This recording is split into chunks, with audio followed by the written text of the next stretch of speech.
आपण पाहतात BN news Badlapur नामा। Barvi dam रोडवरील नागरिकांच्या अडचणींकडे प्रशासनाचे दुर्लक्ष। बारवी डॅम रोड सोनवलीच्या पुढे श्री आई माताजी मंदिराच्या समोरचा रस्ता बंद केला। अर्धवट बंद करून बाह्य वळण दिल्याने वाहनधारकांना मोठा त्रास सहन करावा लागत आहे। सुरुवातीला खुला ठेवलेला हा अर्धवट रस्ता आणि बाह्य वळण रस्ता 1 किलोमीटर पुढे पूर्ण खोदल्यामुळे दोन्ही रस्त्याने वाहने परत माघारी फिरतात।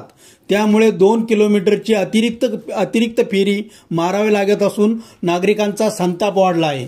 सर्वात गंभीर बाब म्हणजे काम सुरू आहे, रस्ता बंद आहे असे दर्शवणारा कुठलाही फलक, दिशाबाण किंवा इशारा येथे लावलेला नाही। जंगल परिसर असल्याने रात्री अपघात व अनुचित घटना घडण्याचा धोका अधिक वाढला आहे। MIDC कडून विचारणा केली असता हा रस्ता PWD कडे वर्ग झाल्याचे समजते, मात्र PWD ने जनतेच्या अडचणींकडे केलेले दुर्लक्ष हे संतापजनक आहे। या रस्त्याकडे कोणी बघणार आहे का? स्थानिक प्रतिनिधी, स्थानिक राजकीय पुढारी हे कधीही याच्याकडे लक्ष देत नाहीये। जनतेच्या सुरक्षिततेसाठी प्रशासनाने तातडीने लक्ष घालावे हीच जनतेची मागणी आहे। BN न्यूज, आपला आवाज, विजय गायकवाड।